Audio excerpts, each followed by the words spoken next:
Tu és maravilhoso, Senhor.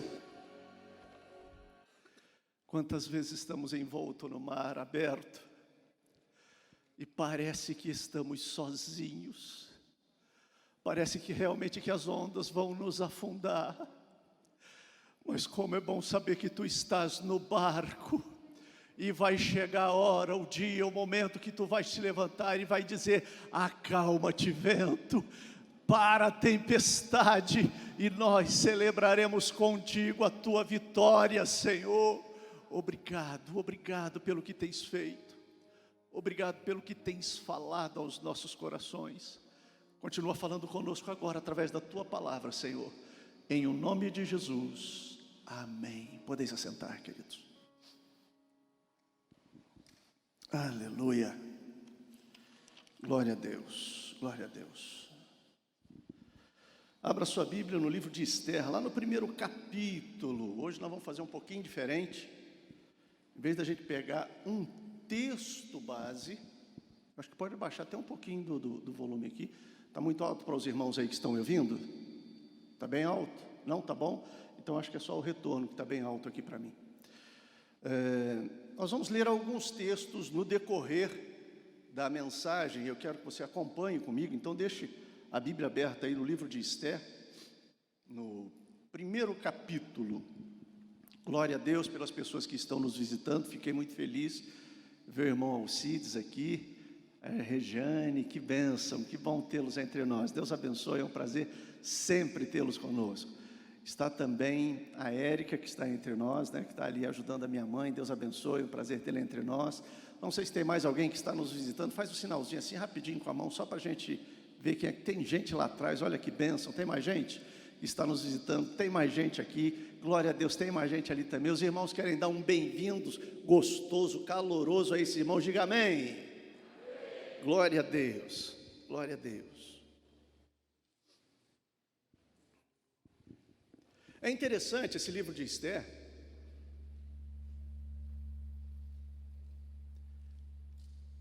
Esse efeito especial não estava previsto. Não foi nada combinado. Mas é interessante esse livro de Esther, porque uma das curiosidades dele é que esse período que acontece está mais ou menos relacionado lá aos capítulos 6 e 7 de Esdras, naquele período.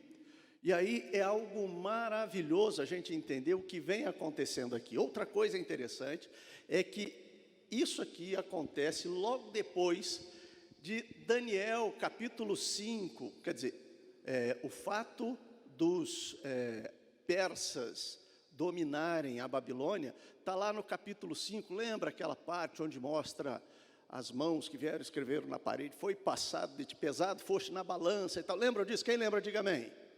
Pois é, logo depois daquilo ali, já no domínio, então, domínio persa, isso acontece lá por volta de 539 a.C. Lógico que quando a gente fala em datas, irmãos, é bom lembrar que nós estamos falando lá de trás, então que erre aí algumas décadas e de repente erre por mais um pouco, mas é natural isso, porque nós estamos falando de muito tempo atrás. Então é uma data prevista isso, né?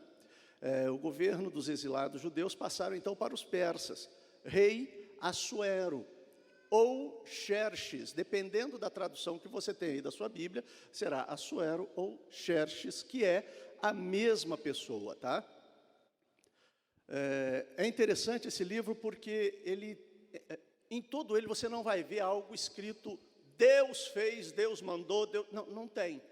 Mas em todo ele, em toda a sua escrita, e são apenas 10 capítulos, aconselho-te a ler essa história toda. Não é o caso hoje, nós não vamos conseguir ver tudo, porque são muitos ensinamentos que a gente pode extrair daqui, mas nós vamos até o capítulo 4, mais ou menos, que é algo maravilhoso, que eu entendo que o Espírito Santo me despertou a pensar com vocês, mas eu quero caminhar até aqui.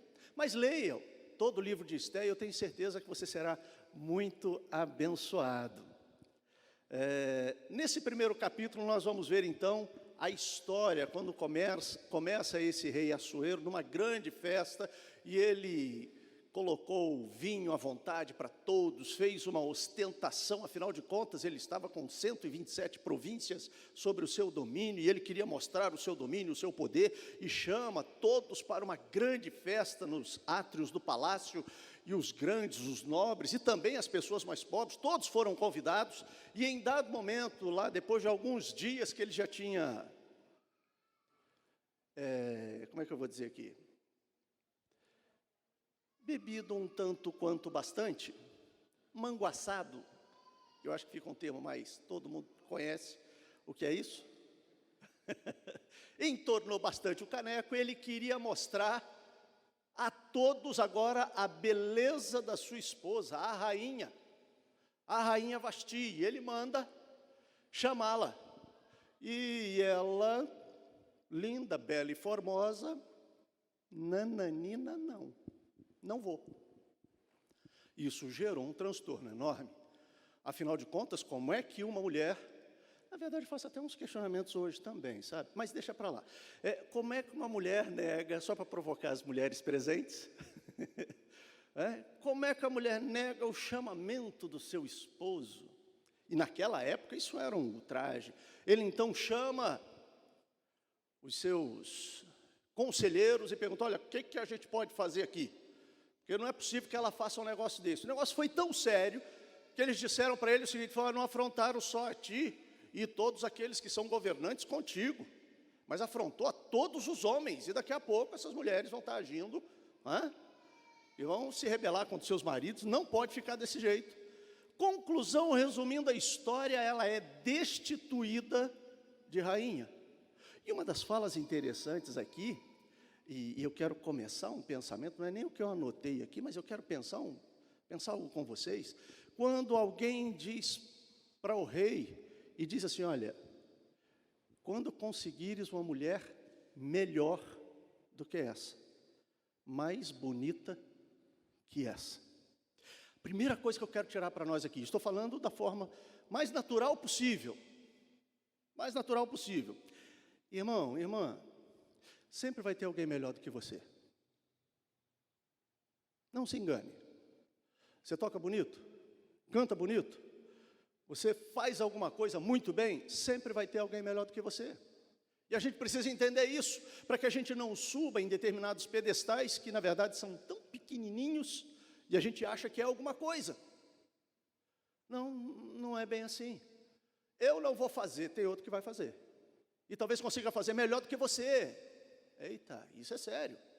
Eu preciso entender esse lugar aí, para que eu não fique achando que eu sou o rei da cocada preta, ou a última bolacha do pacote. Não é isso? A gente precisa entender. E aí, profissionais, estudem, procurem ver posições melhores, procurem estar numa situação melhor, busquem uma forma melhor de se estar, atendam algumas necessidades, para que você possa estar em condições de dar continuidade àquilo que você já está fazendo. Na obra do Senhor, nós vamos ver que, inclusive, um camarada muito interessante aqui faz um questionamento, que lá na frente nós vamos ver que tem a ver com isso que eu estou dizendo aqui. Enfim, conta-se também aí no capítulo 2 a história de uma mulher chamada Radassa, que na verdade é Esther. Olha o que diz aí no capítulo 2, versículos de 5 a 7, e eu quero que você acompanhe comigo. Havia então um homem judeu na fortaleza de Suzã, cujo nome era Mardoqueu, filho de Jair, filho de Simei. Meu cunhado tinha que aparecer aqui, gente. Filho de Simei, filho de Quis, homem benjamita, que fora transportado de Jerusalém com os cativos que foram levados com Jeconias, rei de Judá, ao qual transportara Nabucodonosor. Lembra que nós falamos aqui de Daniel? Rei de Babilônia. Esse criara a Radassa, que é Esther, filha do seu tio, porque não tinha pai nem mãe, e era moça bela de aparência e formosa vista, e morrendo seu pai e sua mãe, Mardoqueu a tomara por filha. Mas ela na verdade era o que dele? Vou dar uma dica, começa com Pri e termina com Mar. Isso, olha, está vendo como é que o pessoal é inteligente? Era prima. afinal de contas, ela era filha de seus tios, e estes falecem. Que situação, que coisa trágica, que coisa ruim, afinal de contas, uma pessoa órfã. Não importa qual tenha sido a sua história, quando Deus está conosco, sempre há livramentos vindo da parte dEle. Lembre-se disso. Eu não sei qual é a sua história, você está nos assistindo agora. Aqueles que aqui estão, eu não sei qual é a sua história. O que aconteceu antes, eu não sei. Quais foram os seus pecados, quais foram os seus crimes, os seus erros, os seus pesos de consciência. Eu não sei o que foi para trás, eu sei o que pode ser daqui para frente. Deus tem história nova conosco, aleluia. Deus tem coisas novas a fazer com a nossa vida. Não importa como Deus vai fazer. Nós acabamos de cantar aqui, tem promessa de Deus para a sua vida? Vai acontecer, porque é Ele quem prometeu.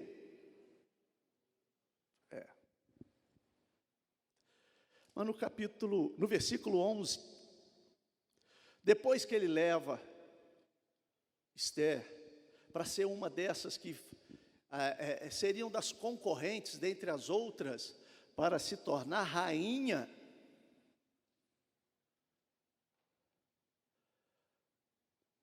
rainha dos persas, é interessante porque Mardoqueu faz algo curioso. Versículo 11, e passeava Mardoqueu cada dia diante do pátio da casa das mulheres, para se informar de como Esther passava e do que lhe sucederia. É interessante aqui, e eu coloco algo que eu puxei para nós, que é Mardoqueu, o cuidador incansável. Esse período duraria 12 meses, nós vamos ver versículos à frente, e ele vai mostrar que levou 12 meses para ela ser tratada com todos os aromas, as especiarias, até chegar à presença do rei. Mardoqueu, diz a palavra de Deus, que todos os dias ele ia lá, ele procurava saber como estava.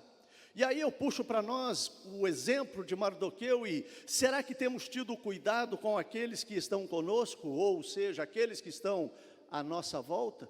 De que maneira nós temos cuidado? E eu quero ampliar esse à nossa volta aqui, e eu não estou falando só de pai, mãe, irmãos, filhos, eu estou falando agora como igreja. Será que nós temos um olhar cuidadoso, uma atitude cuidadosa com os nossos, ou simplesmente vivemos, chegamos, está tudo bem, está tudo certo, vem para a igreja, aleluia, glória a Deus, sinto a presença do Senhor, vou embora para casa e está tudo certo? Não, irmão, tem pessoa do seu lado que precisa de um abraço, tem pessoa do seu lado que precisa de uma palavra. O abraço hoje está complicado, não é? Mas você pode trazer uma palavra, você pode dar um sorriso, você pode dizer a ele, pode dizer a ela: olha, o Senhor é contigo e eu estou orando por você. Tem pessoas, quem sabe aqui essa noite, ou estão nos ouvindo agora, dizendo exatamente isso: Senhor, usa alguém para mostrar o teu amor por mim. O grande problema de hoje, queridos, é que nós queremos, todos nós temos as nossas necessidades. E são muitas, afinal de contas, sou eu. Já falei aqui uma vez, vou repetir: qual é a maior dor do mundo? Quem lembra? É a minha. A minha dor é a maior do mundo. Por que você não está sentindo a minha dor? E a gente fica egoísta. A gente olha para nós mesmos, vemos as nossas necessidades, e é o que podem nos dar, irmão, em nome de Jesus. O Senhor tem nos acrescentado. Dê, e o Senhor vai dar em abundância para a sua vida. Mas saiba, aprenda a cuidar dos outros, dando a eles uma palavra, um olhar, uma atenção. Coisa simples, que a gente pode fazer, dá para fazer. Talvez entramos aqui hoje, sem olhar quem está do nosso lado. Talvez, até o evangelista Selmo falou aqui, não é? Mas talvez alguns de nós não tenham nem visto direito quem chegou. Talvez a gente não deu a devida atenção. E eu quero chamar a atenção aqui, e esse exemplo de Mardoqueu, em todos os dias, eu quero saber o que está acontecendo. Eu já fiz o que tinha que fazer, gente, dá licença. Ela era órfã, não tinha pai nem mãe, eu cuidei até aqui, já consegui, já passou, deixou a maioria das meninas para trás, agora ela já está indo para a direção do rei, está tudo certo, se vira, Deus te abençoe, tchau e bênção. Para não falar benção que é feio, né? Tchau e benção, não, tchau e bênção. Não, ele ia, ele cuidava. O que está acontecendo? O que vai se suceder? O que vai ser logo depois? Irmão, em nome de Jesus, que brote em nós esse espírito cuidador, porque o Espírito Santo trabalha através de nós. Esse cuidado do Senhor vem através de nós à vida das outras pessoas. Aprenda a ter um olhar mais cuidadoso, ser mais empático. Paulo, escrevendo a 1 Timóteo, capítulo 5, versículo 8, ele diz: mas se alguém não tem cuidado dos seus, e principalmente os da sua família, negou a fé e é pior do que o infiel. Precisamos entender isso. Cuidemos uns dos outros, não é da vida do outro. Tem gente que pensa que é isso, né? Ficar cuidando da vida do outro, ficar falando. Não é isso. É cuidar no sentido de ajudar, de amparar, de ser suporte. A gente precisa aprender isso. É interessante que justamente por cuidar de Esther, é que Deus providenciou, ou providencia o futuro. Capítulo 2, versículos 21 e 22. Nessa ida todo dia de verificar, algumas traduções dizem que ele até tinha um serviço que ele fazia ali. Eu não procurei alguma coisa, não achei nada nesse sentido. Mas naqueles dias, versículo 21, assentando-se Mardoqueu à porta do rei, 2 eunucos do rei dos guardas da porta, Bigtã e Teres, grandemente se indignaram e procuraram pôr as mãos sobre o rei Assuero. E veio isso ao conhecimento de Mardoqueu, e ele o fez saber à rainha Esther. E Esther o disse ao rei em nome de Mardoqueu. Foi justamente nesse cuidado de estar sempre indo, de estar sempre vendo, Deus fez algo diferente. Você está entendendo o que eu estou falando? O princípio que rege essa história, pelo menos nessa parte, queridos, é que quando você começa a cuidar das pessoas, quando você começa a ter um olhar mais empático, um olhar, uma ação mais cuidadora, Deus começa a agir a seu favor também.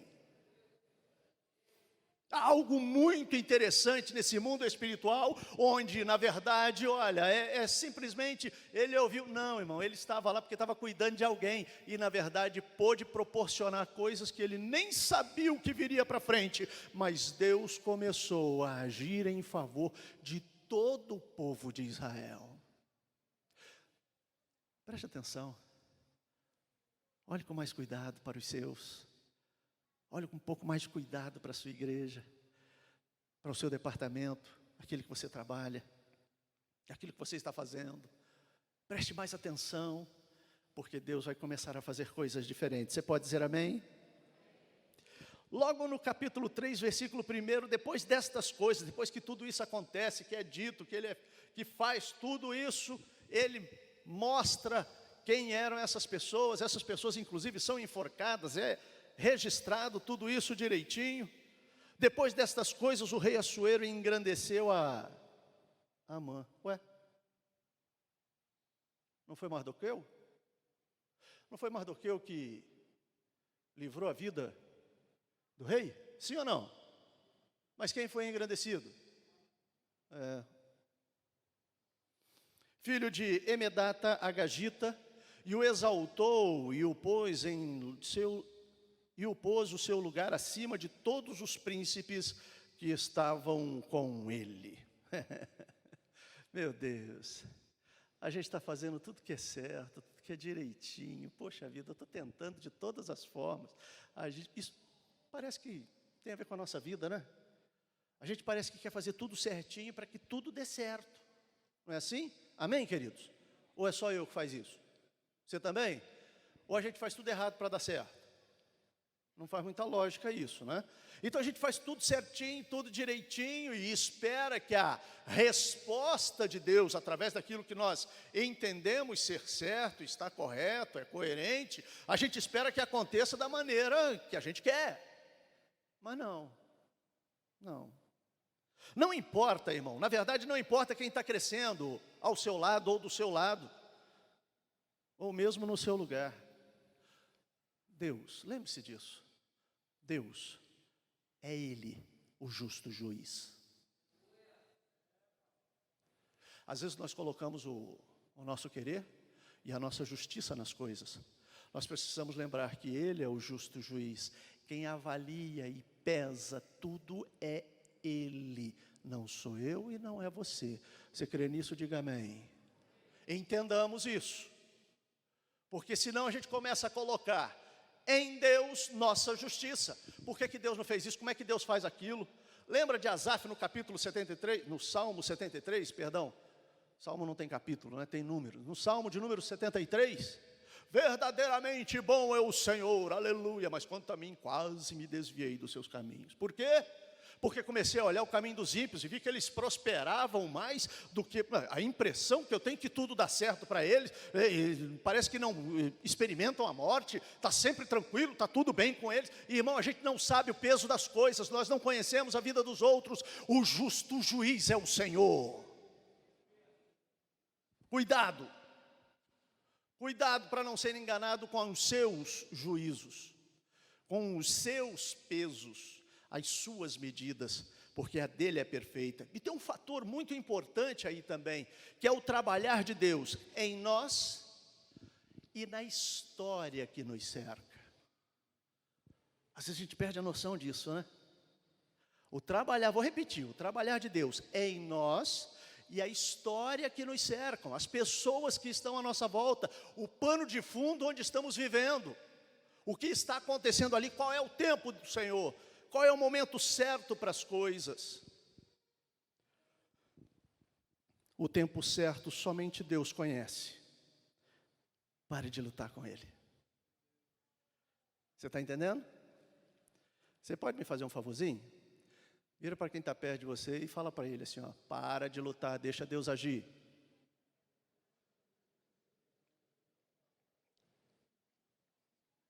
Porque tem hora que a gente fica lutando com Deus. Parece que Deus não conhece, parece que Deus não sabe, parece que Deus não é soberano. Ele é soberano e Ele sabe todas as coisas. Vai chegar o tempo, vai chegar a hora certa, que o juízo do Senhor vai pesar. Por mais que você ache certo, ou que o outro esteja errado, o juízo de Deus é perfeito, e Ele sabe a medida certa, tanto para um quanto para outro. Você pode dizer amém?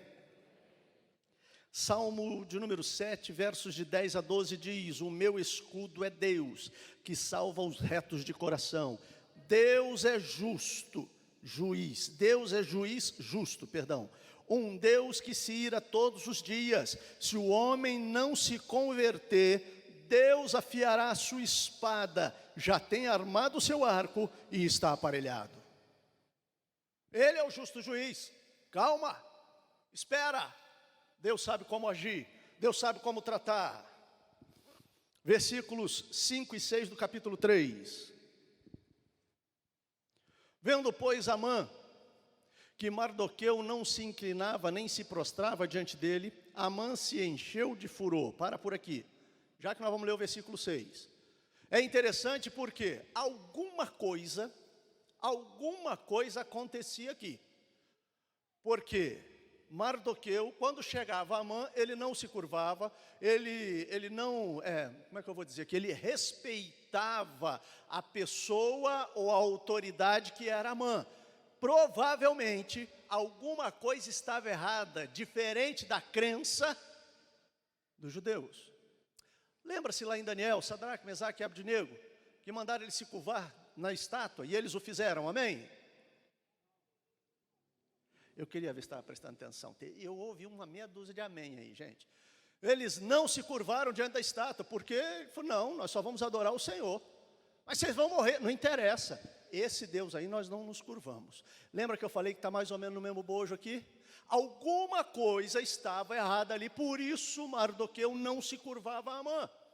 Por isso, inclusive, agora o versículo 6 que diz, porém os seus olhos de Amã teve em pouco o pôr as mãos sobre Mardoqueu, porque lhe haviam declarado o povo de Mardoqueu. Quem era o povo de Mardoqueu? Judeu. Amã, pois, procurou destruir todos os judeus que havia em todo o reino de Assuero, ao povo de Mardoqueu. Irmãos, Mardoqueu era apenas um diante de uma situação que estava no reino todo. Deixa eu lhe falar uma coisa, o que eu extraí disso aqui para nós. Não se deixe levar pelas tranquilidades da vida. O diabo sempre terá um instrumento dele para nos afrontar, para tentar desfalecer-nos da nossa fé em Deus. De qualquer maneira, o povo estava lá, estava servindo, estavam tranquilos. E aí se levanta um filho de Belial, um incircunciso. Nesse caso não era filisteu, era agagita. Ele se levanta contra todo o povo. Mardoqueu é fichinha. Olhar para ele é que é pouca coisa. Nós vamos aproveitar, nós vamos pegar todo mundo, que eu já estou com esse pessoal por aqui, ó. Irmão, cuidado. Escola, trabalho, vizinhança, às vezes até na igreja. E a gente se descansa, fala, está tudo bem, está tudo certo, glória a Deus. Olha, mais um pouquinho eu estou no céu. Mais um cadinho, sou mineiro não, mas mais um cadinho e eu estou no céu. Hã? Irmão, sempre vai se levantar alguém. O diabo não deixa a gente quieto, não. Quando está tudo muito certinho, tem alguma coisa errada nisso aí. Mas quando a gente está diante do Senhor, ou que a gente tem propósitos firmes, o diabo levanta circunstâncias para tentar nos destruir, para tentar nos derrubar, para não cumprir os propósitos que fizemos com Deus, para que não aconteça as bênçãos do Senhor sobre a nossa vida, para que não se cumpra a promessa de Deus sobre nós. Nós precisamos permanecer fiéis ao Senhor. Mas eu quero lembrar que é exatamente nesses momentos que a nossa fé em Deus é provada. Não adianta tentar correr da situação. Não vai adiantar, porque estamos sendo provados. Porque Deus precisa ver da nossa fé. Não, Deus sabe. A questão é você, sou eu, para avaliar o quanto nós realmente estamos crendo no Senhor. Quanto mais a minha fé em Deus é estimulada através do conhecimento da palavra de Deus, mais tenho condições de enfrentamento das circunstâncias da vida.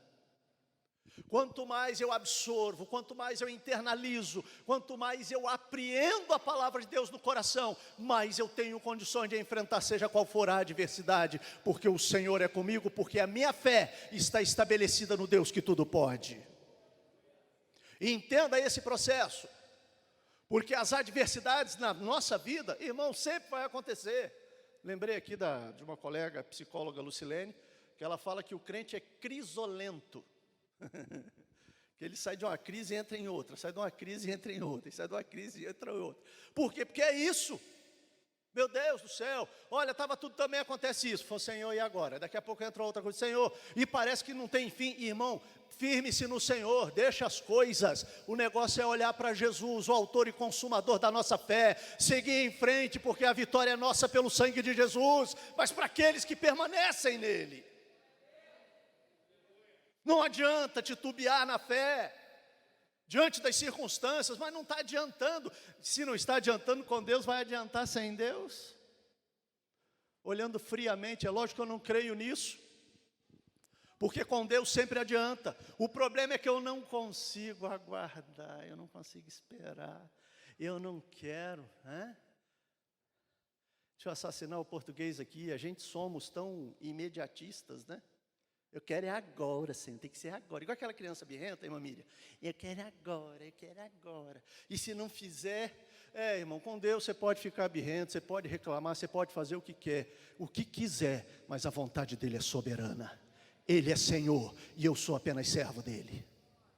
Você é apenas servo dEle. Você pode dizer amém por isso? E é por ser servo dEle que eu vou para o céu, aleluia. É por permanecer como servo, é que eu vou para o céu, glória a Deus. Capítulo 4, versículo 1.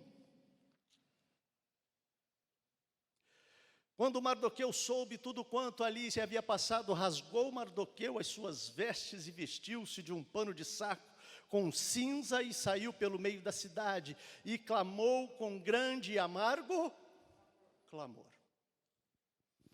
Quando ele sabe do plano de Amã, que era para destruir todos os judeus que estavam ali, sob o domínio persa, a aniquilação do povo judeu, ele poderia fazer o seguinte: olha, Esté já está tranquila, mulher do rei ninguém vai mexer.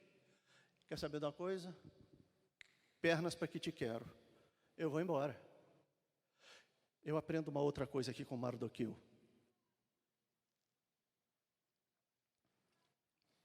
Ele não tem um olhar voltado só para si mesmo. Mardoqueu nos traz uma lição para os nossos dias. Não podemos ser egoístas. Precisamos cuidar, nos importar com todos à nossa volta. Isso é ser cristão. Nós precisamos lembrar disso.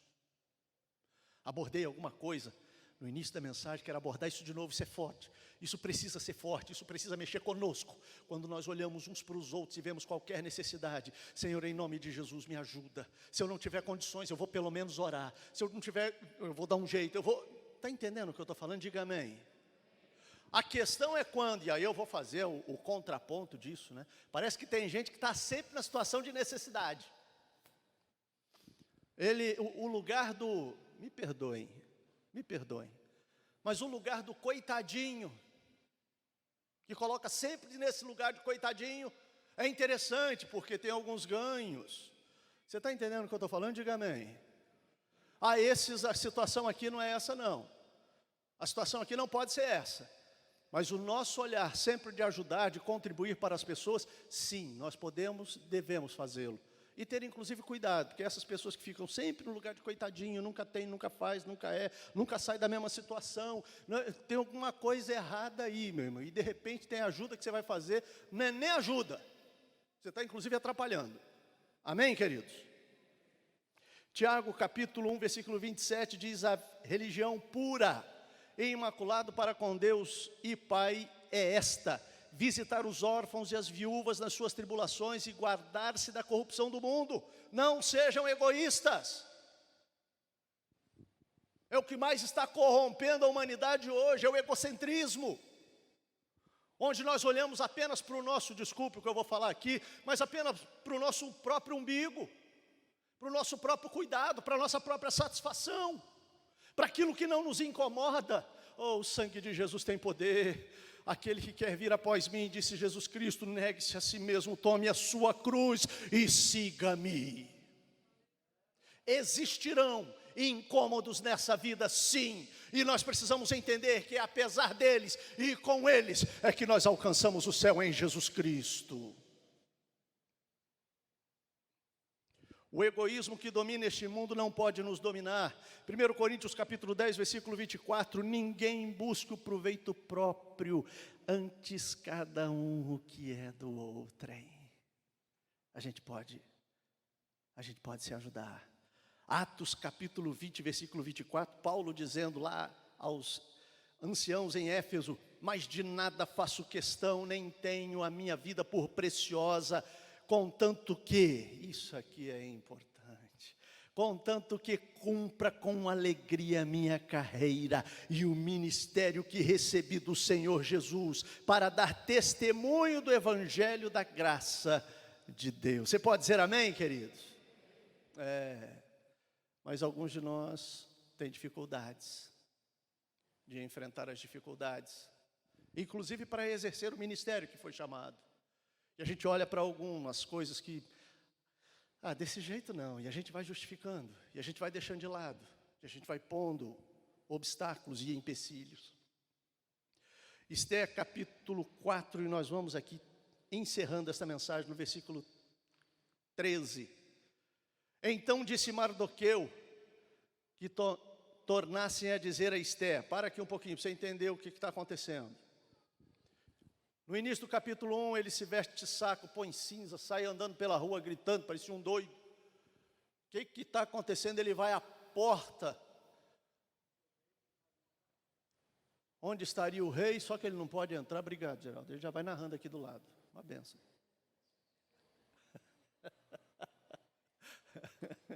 Conhecedor de Bíblia é assim mesmo, Geraldo. Glória a Deus. E aí, ele não podia entrar, porque daquele jeito ninguém vai chegar na frente do rei daquele jeito. Não poderia nem entrar na casa daquela forma. Então, Estéfano sabe dessa história toda, pega a roupa, manda para ele, troca esse camarada aí, que ele não pode entrar desse jeito aqui e tal. Não, eu não vou trocar de roupa, você precisa saber o que está acontecendo. E manda dizer para ela tudo o que estava acontecendo, e manda uma cópia, inclusive, do edito do rei. E aí, ele quando recebe, agora, então disse Mardoqueu que tornassem a dizer a Ester: não imagines em teu ânimo que escaparás na casa do rei, mais do que todos os outros judeus. Porque se de todo te calares, versículo 14, neste tempo, socorro e livramento, doutra parte virá para os judeus. Para aqui, nós vamos dar continuidade. Isso aqui é de uma profundidade enorme. Lembra que eu falei que eu ia abordar depois? Que tem gente que é melhor do que você e eu? Lembra-se disso? Quem lembra? Diga amém. Está aqui. Olha o que ele vem dizendo. Você está onde está, não foi à toa. Parece que é Esther, né? Mas eu acho que é a gente. Mas eu acho que é a gente, Cláudio. Você está onde está. Deus te colocou aonde você está, se é no trabalho, se é na escola, se é na igreja, qualquer departamento, você está porque Deus permitiu e te colocou lá para fazer alguma coisa. Você pode dizer amém? Não, eu caí de paraquedas. Não, irmão, Deus tem ação nisso tudo. Se você não fizer, aí, isso aqui tem uma verdade aqui que precisa marcar o nosso coração. Se você não fizer o que te cabe para fazer, Deus vai levantar outro. É o que ele está dizendo aqui.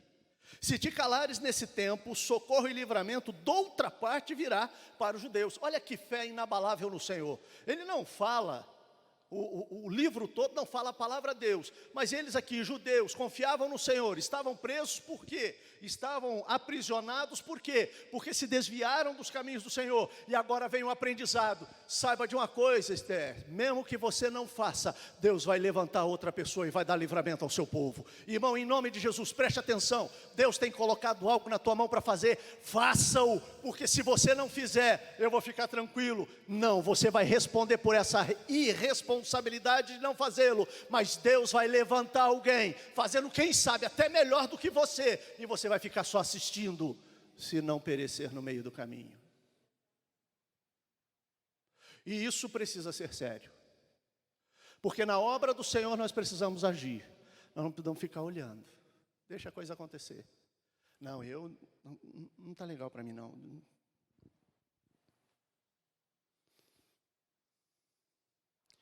Tem gente que pensa estar em uma condição privilegiada, e por isso, circunstâncias ruins não sobrevirão sobre elas. Eu vou à igreja todo domingo, eu participo da Santa Ceia sempre, eu não falto. Eu sou dizimista, eu acompanho e oferto para missões de forma intensa, só Deus sabe o quanto. Eu oro todos os dias, 3 vezes ao dia, sou como Daniel. Olha que maravilha, né? Oração 3 vezes ao dia, devia ser o dia inteiro, orar sem cessar. Paulo escrevendo aos Tessalonicenses, 3 vezes ao dia, também está bom. Mas entende o que eu estou falando aqui, quando tem gente que pensa que está numa condição diferenciada e acha que nada vai nos sobrevir. Irmão, o sangue de Jesus tem poder, preste atenção, nós podemos fazer tudo certinho, mas nós estamos num mundo de pecado, e as coisas virão para nos desafiar, para desafiar a nossa fé. E aí, no momento que se exige, que precisa ser feito, eu vou me calar?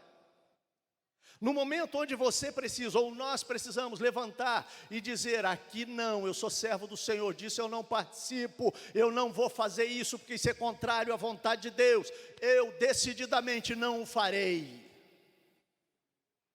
Ou então eu vou, como dizem os jovens, eu vou na vibe de todo mundo está fazendo, Está tranquilo. Depois é só pedir perdão. Cuidado.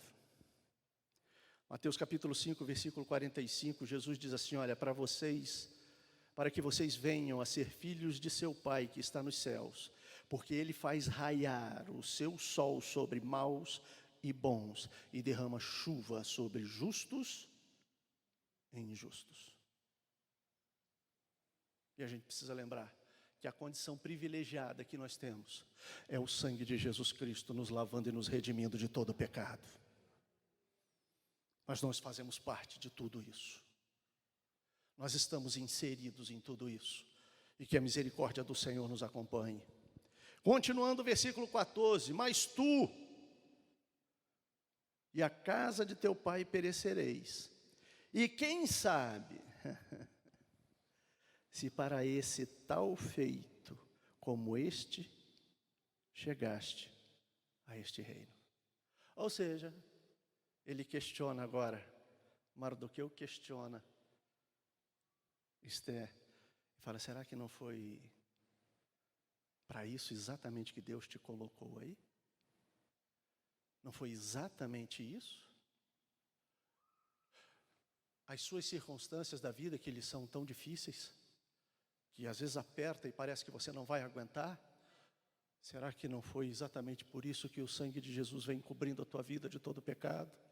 Que vem fortalecendo a tua alma para que você siga em frente, para que você continue dizendo, o Senhor é a minha alegria, é a minha fortaleza, Ele é o socorro bem presente na angústia. Não me afasto dEle, Ele não me desampara, não vou me afastar dEle, eu vou continuar em frente.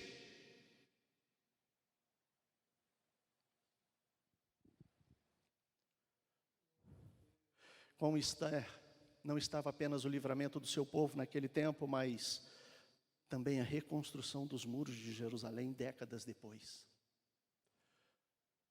Por causa da atitude de Esther, o povo permaneceu. Neemias pôde ocupar o cargo que ocupou entre os persas. E foi ele que foi liberado pelo rei persa para que pudesse fazer a reconstrução do templo, dos muros de Jerusalém. Do templo não, dos muros de Jerusalém. Décadas depois. Irmão, a gente não sabe o que virá depois, eu não sei, mas eu sei que a mão do Senhor continua sobre aqueles que são fiéis a Ele.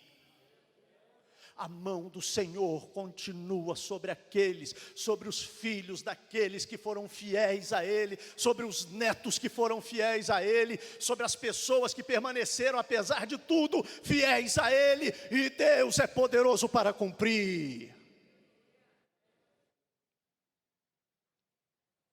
Deus sempre tem coisas maiores que nós. Pare de olhar para o agora e creia em Deus. Seus pensamentos, aleluia, são maiores que os nossos. Isaías capítulo 55, de 7 a 9 diz, deixe o ímpio o seu caminho e o homem maligno os seus pensamentos, e se converta ao Senhor, que se compadecerá dele. Torne para o nosso Deus, porque grandioso é em perdoar, porque os meus pensamentos não são os vossos pensamentos, nem os vossos caminhos, os meus caminhos, diz o Senhor. Porque assim como os céus são mais altos que a terra, assim os meus caminhos mais altos do que os vossos caminhos, e os meus pensamentos mais altos que os vossos pensamentos. A igreja, coloque-se de pé em nome de Jesus.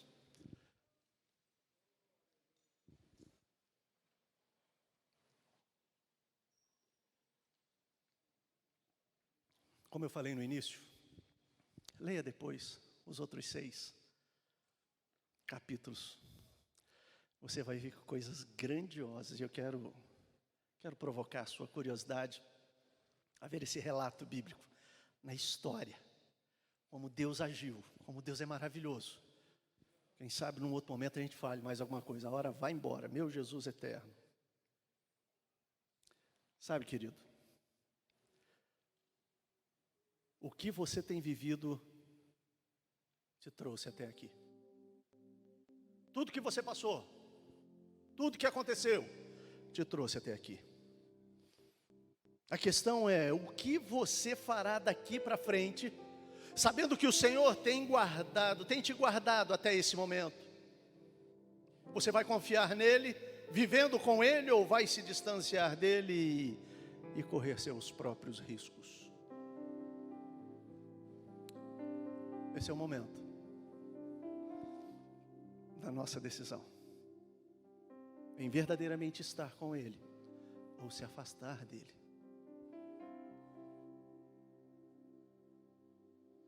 Porque eu bem sei os pensamentos que tenho a vosso respeito, diz o Senhor. Pensamentos de paz, não de mal, para vos dar o fim que esperais. Então me invocareis e ireis e orareis a mim, e eu vos ouvirei. E buscar-me-eis e me achareis quando me buscardes de todo o vosso coração. Jeremias capítulo 29, versículos de 11 a 13. Eu quero te apresentar Jesus Cristo, Senhor, que faz diferença na minha vida hoje, transformando o meu futuro amanhã. De alguma forma, o Senhor, usando pessoas, quem sabe a internet, usou para que te chamasse, para que você viesse. E você veio, e você está aqui, está nos assistindo de alguma maneira, para ouvir esses hinos que foram cantados, para ouvir as palavras que foram trazidas. Volte-se para o Senhor, entregue a sua vida nas mãos do Senhor. Se há alguém aqui que ainda não tem esse Jesus Cristo como Senhor e Salvador da sua vida, ou mesmo você que está nos assistindo e quer dar esse passo na direção de Jesus, eu e esta igreja, nós queremos orar por você.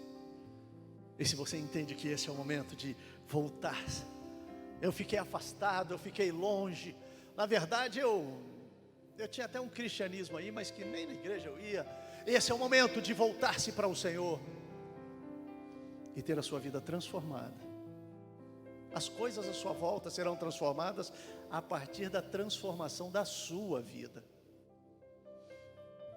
Se você quer experimentar esse Jesus, levante a sua mão como sinal de aceitação. Há alguém para Jesus esta noite aqui? Enquanto você pensa, igreja do Senhor, olha à sua volta, perceba, faça o convite com muita educação. Eu falo a você que está nos assistindo pela internet. Se você entende que precisa dar esse passo na direção de Jesus, põe as suas duas mãos sobre o seu peito. Nós estaremos orando por você já já. Reconheça os seus pecados. Peça perdão ao Senhor e reconheça Jesus Cristo como o Senhor da sua vida. Alguém aqui essa noite para aceitar Jesus? Quer dar esse passo na direção de Jesus? Alguém? Sabe, queridos, às vezes tem pessoas que se tornam amigas do Evangelho. Se tornam tão amigos que parece que está tudo certo. Não. Eu preciso tomar a minha decisão de forma pública. Há alguém para Jesus? É a última vez que eu falo. Curve a sua cabeça, querido. Tu és maravilhoso, Senhor. Tu conheces a cada um que aqui está. Tu sabes as pessoas que precisavam ou precisam estar diante de Ti. Oro a Ti, Senhor, por aqueles que estão nos assistindo via internet e estão se curvando aos Teus pés nesse momento. Perdoa os seus pecados, perdoa as suas falhas, cobre-os com o Teu sangue, escreve os seus nomes no livro da vida, Senhor. Agora, quanto a nós, a todos nós, continua mexendo com o nosso coração e o nosso intelecto, Senhor, para que sejamos pais melhores, para que sejamos pessoas melhores, para que sejamos servos Teus melhores. Mexe com o nosso coração, Senhor. Em o nome de Jesus pedimos. Amém.